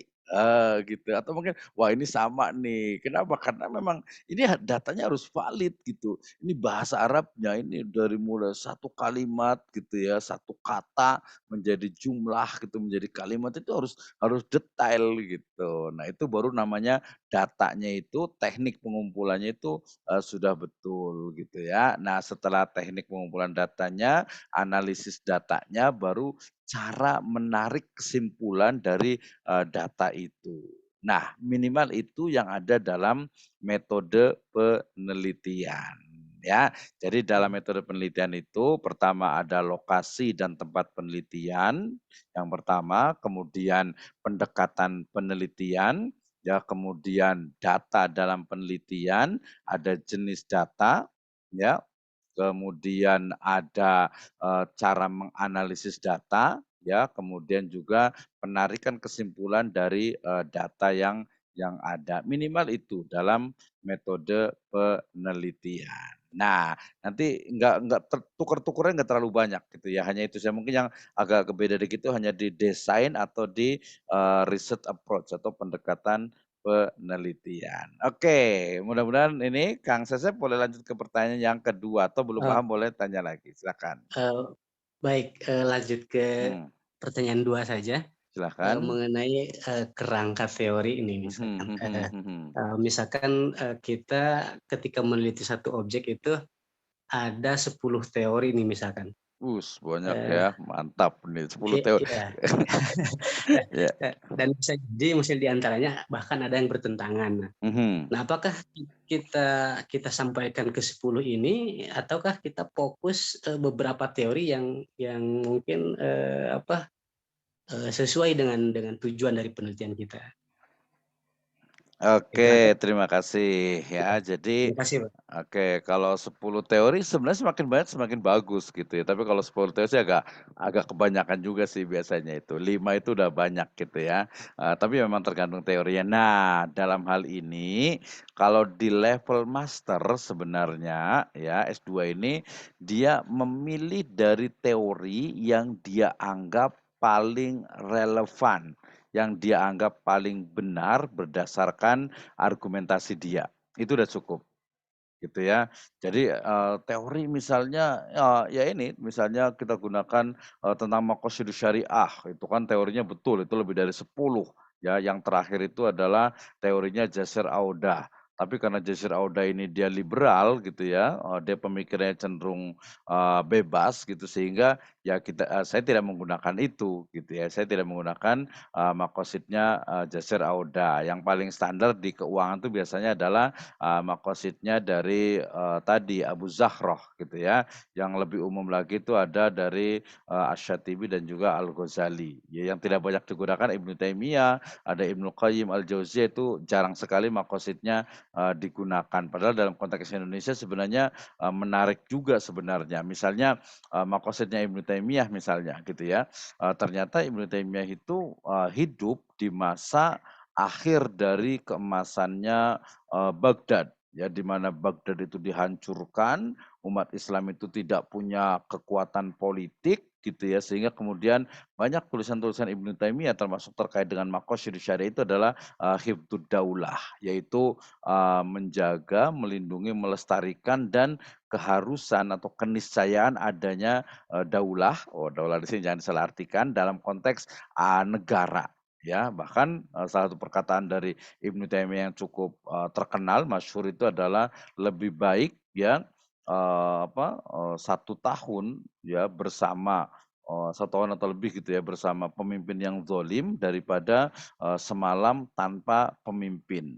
Wah, ini kan sangat kontroversi gitu ya. Ini bukan berarti melegalkan, kezaliman, bukan gitu ya, tetapi melihat bahwasanya ya 1 hari, tanpa, pemimpin itu akan sangat sengsara gitu ya, sangat sengsara karena bagaimana umat itu tidak, diurusi gitu ya. Tapi ya kalau pemimpin yang zalim bagaimana nih? Wah ya itu ya tinggal kritik aja kalau kita bisa mengkritik, oh Ibnu Taimiyah ternyata pemikirannya, seperti ini ya, lebih cenderung kepada memang negara itu harus hadir, harus ada, kalau nggak ada negara, aduh seperti apa nih ya, bagaimana terjadinya? Itu terjadi di zamannya Ibnu Taimiyah di mana para atau umat Islam itu banyak mengungsi dari Baghdad itu, keluar gitu ya, ada yang ke Suriah gitu, ada yang tentu saja ke Hijaz gitu ya, ke Mesir gitu ya, dan lain sebagainya gitu ya. Nah, ini berarti, bicara tentang, teori gitu ya, sehingga kemudian di level master ini menggunakan satu teori itu sebenarnya sudah sah gitu ya, apalagi kalau teorinya itu adalah, grand teori atau teori besar gitu ya, cukup seperti itu. Tapi kalau umpamanya nanti di level yang, doktoral, dia bukan hanya menggunakan satu teori, ya bahkan sudah nggak boleh tuh menggunakan teori gitu. Artinya, dia akan memetakan berbagai teori yang ada, pasti ada korelasinya. Kemudian dia akan membangun satu teori, ya minimal mendukung teori yang ada masih bisa lah gitu ya. Tapi minimal ada sesuatu yang baru, jangan sampai hanya mengikut saja, apalagi tanpa adanya ilmu, ya. Bahasa agama itu adalah, taklid, sehingga minimal ya seorang, master itu adalah alimun mujtahidun, ya. Seorang alim ya yang dia mujtahid ya, walaupun mujtahidnya fil madhab misalnya gitu ya, mujtahidnya itu adalah pada kasus tertentu saja gitu ya, misalnya pada, tentang buy inah, tentang trading, tentang mungkin, MMQ atau mungkin tentang, tentang ijarah mausufah fi zimmah dan seterusnya, termasuk nanti ukud muraqabah. Jadi, teori yang ada kita akan, analisis, cari yang paling benar, cari yang, paling cocok untuk peneliti dengan argumentasi yang ilmiah tentu saja, kemudian itu digunakan untuk membedah, menganalisis dari objek penelitian kita. Nah, itu nanti akan disebutkan, saya hanya menggunakan teorinya ini, gitu ya, tidak menggunakan teori yang lain. Nah, nanti teori yang lain itu akan menentukan ya, teori yang lain digunakan oleh orang lain itu akan bisa jadi akan menguatkan atau akan melengkapi dari yang ada. Nah, tadi saya ingin juga dengan pertanyaan lebih kurang dari Pak Ahmad juga terkait juga dengan gimana nih kalau penelitian itu ternyata beda skripsi dengan tesis, maka kita bisa lihat dari dari teori yang digunakan. Teori yang digunakan dan juga argumentasinya. Oke, terima kasih untuk Kang Sesep. Mudah-mudahan nanti bisa langsung action gitu ya. Teorinya banyak, jangan pusing, cari yang mungkin paling paling apa ya, ya paling benar lah dalam konteks dari literatur kita itu gitu ya. Nah, ini juga Siap, yang siap. membedakan Makasih, juga ini. Ya misalnya kita menemukan satu penelitian ternyata sudah menggunakan teori ini gitu ya. Kita tinggal cari yang lain. Nah, itu tadi untuk membedakan. Misalnya ini penelitiannya kan BPRS Amanah itu udah banyak banget nih penelitiannya. Wah, sebenarnya di level ini bisa menggunakan metadata. Jadi sebenarnya bisa saja walaupun agak sulit memetakan di BPRS Amanah ini sebenarnya yang sudah diteliti itu apa saja. Ya, skripsi berapa orang, tesis berapa orang, disertasi berapa orang, kemudian nanti dikembangkan. Oke, terima kasih. Silahkan ada yang mau satu lagi yang ingin bertanya? Oke, lanjut. Sedikit lagi, sudah sekitar 5 menit lagi. Ada yang mau bertanya lagi terkait dengan ini? Ini agak sedikit problem di ini saya. Silakan yang mau bertanya terkait dengan penulisan skripsi dan tesis ini.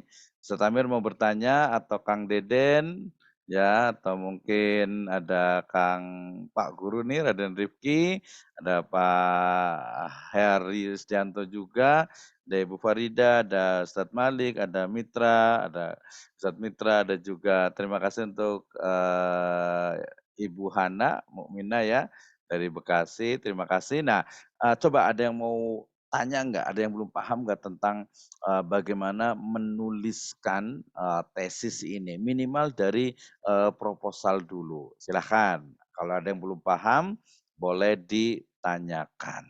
Tentu saja. Silahkan, ada yang mau nanya nggak? Nanti kalau tidak ada yang tanya, gantian nih. Kita akan tanya nih ke Ustadz Amir nanti nih. Ada yang mau nanya kan nih? Ada online kan nih? Kita Ustadz Mitra boleh ini dengar suara saya atau Ustadz Malik nih?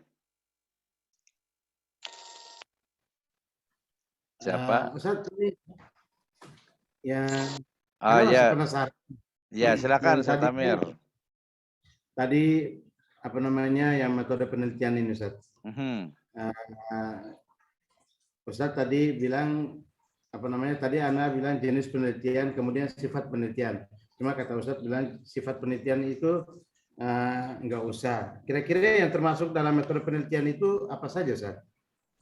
Oke, ya tadi maksud saya itu adalah penelitian berdasarkan sifatnya gitu ya.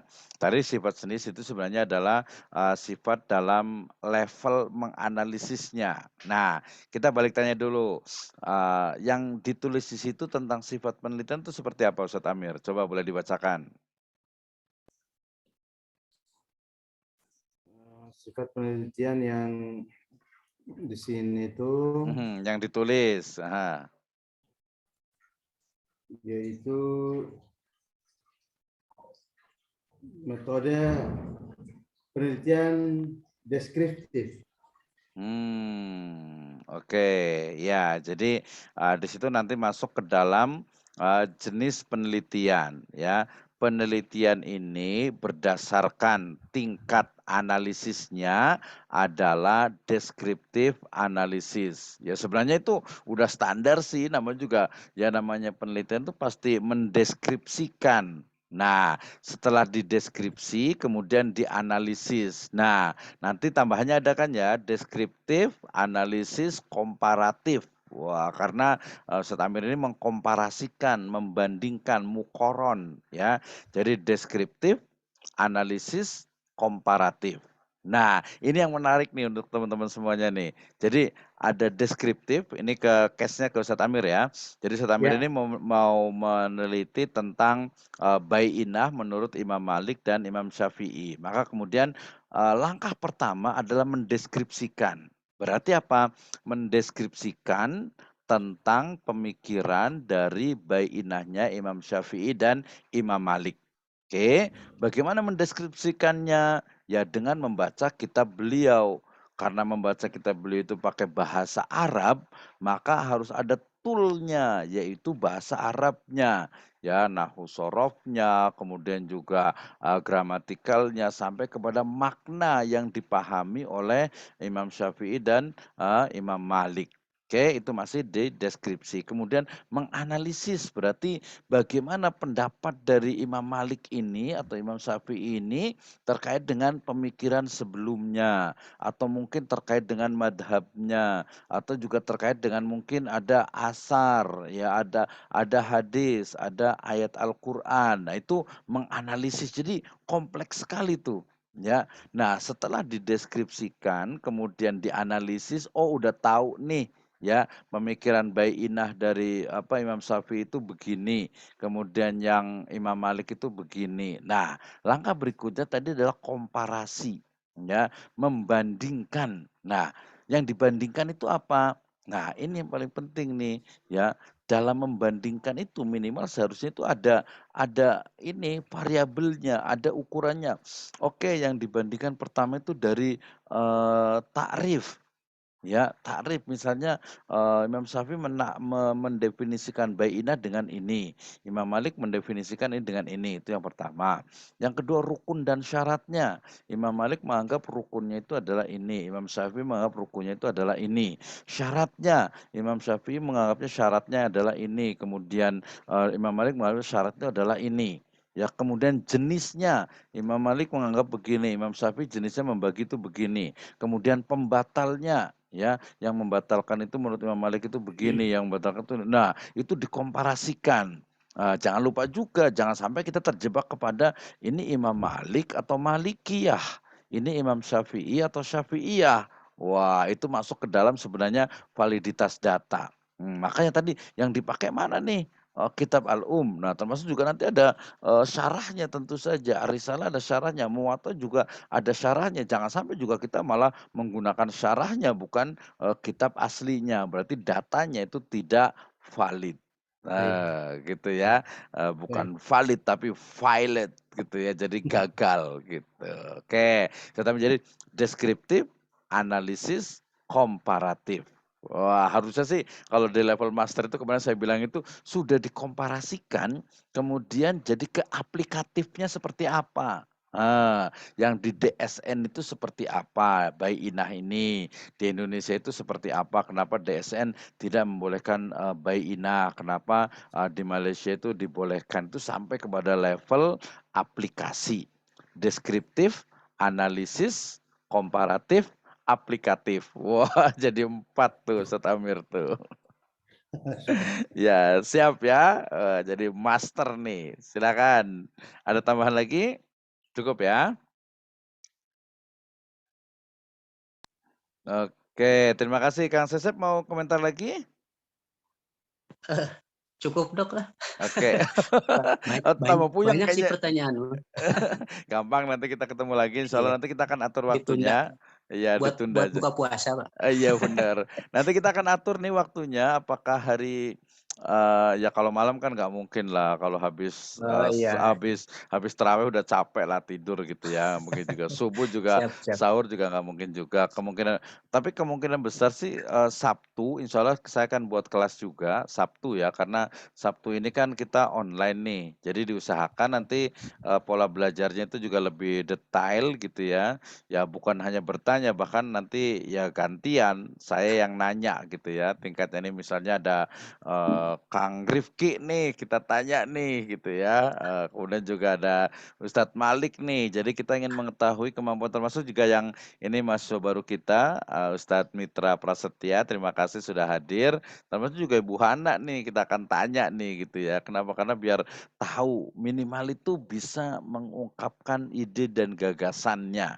ya udah biasa ngomong, nanti lama-lama biasa. Kang Deden juga nih, ya tetap semangat nih untuk belajar, minimal baca-baca dulu, kemudian oh tahu gitu ya, ini berurutan sedikit-sedikit memang gitu ya. Kalau yang belum masuk, Siap, tadi ada Bapak. ya terima kasih. Tadi ada juga Ustadz Husni juga, itu juga nanti awal ini ngomong apa sih ya, kayaknya nggak nyambung gitu, nggak apa-apa gitu ya. Nanti akan tahu, oh ternyata ini. Jadi hari ini kita belajar tentang bagaimana ya menulis dari tesis khususnya nanti di proposal. Nanti kita bisa lebih detailkan lagi, termasuk tadi Ustadz ini Pak Kang Sesep nih, Ustadz Sesep harusnya nih ya, tentang kerangka pemikiran. Wah ini menarik sekali nih sebenarnya ini di kerangka pemikiran karena ada beberapa istilah tadi, ada kerangka pemikiran, ada kerangka teori, kemudian juga ada kajian pustaka juga, ada tinjauan pustaka juga gitu ya. Apa bedanya nih gitu ya. Sebenarnya dia itu tadi melatih mahasiswa itu ketika dia sudah menemukan objek penelitian. Nah, sudah menemukan masalah. Cara menyelesaikan masalah itu bagaimana? Ya pakai metode penelitian, pakai teori yang ada. Nah, dari teori itu ya dengan desain penelitian dengan metode penelitian yang sudah sistematis, dia akan menyelesaikan masalah yang dihadapi atau masalah yang dirumuskan tersebut. Itu sebenarnya bikin tesis, bikin penelitian, bikin disertasi. Jadi melatih kita untuk bisa apa? Untuk bisa berpikir sistematis, logis dan juga empiris. Nanti tambah lagi dengan apa? Islamik tentu saja. Oke, terima kasih sudah 21.52 di jam saya. Jazakumullah khairan atas semuanya ya. Mudah-mudahan bermanfaat ya. Tadi jadwal sampai 2.45, nanti ada rekamannya insya Allah akan ada di YouTube saya. Kemudian nanti yang belum paham boleh lihat di YouTube saya lagi, semuanya sudah ada. Nanti kalau tidak paham atau belum paham boleh ditanyakan, dan khususnya ini untuk yang teman-teman semuanya yang persiapan untuk menulis tesis. Kemudian terakhir pengumuman dari saya, tadi saya dapat dari teman di Malaysia, insya Allah kita ada dapat semacam 20 orang privilege untuk mengikuti RRFP ya. RRFP itu apa ya? Jadi sampai lupa nih. Pokoknya sertifikat untuk financial planner, Islamic financial planner. Nanti silahkan, mudah-mudahan Kang Sesep bisa ikut nih, Pak Ahmad Yani juga. Tapi kayaknya semuanya delivered in English ya, dalam bahasa Inggris. Nanti silahkan hubungi saya. Ya, Pak. Semuanya sih di sini ya. Kang Deden juga tidak pilih-pilih, termasuk juga nanti kita akan naikkan dari luar juga, tapi mahasiswa yang ingin ikut semacam sertifikasi atau pelatihan dan dapat sertifikat internasional dari MVPC, Malaysian Financial Planner,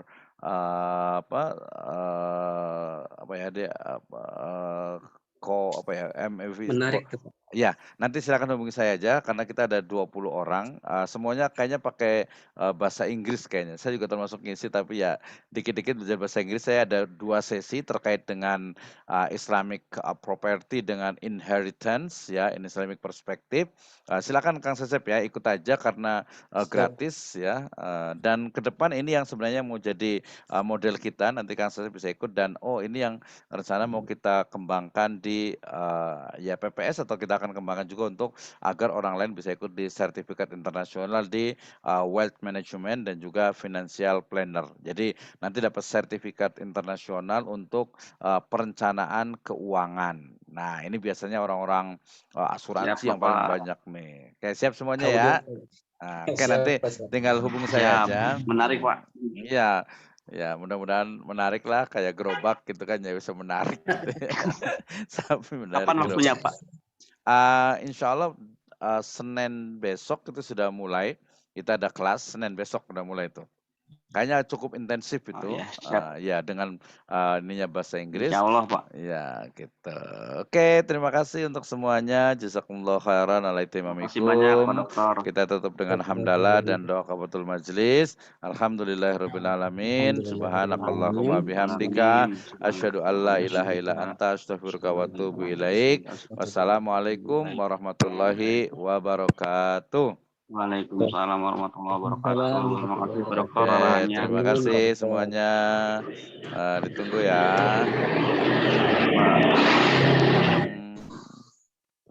Ini reda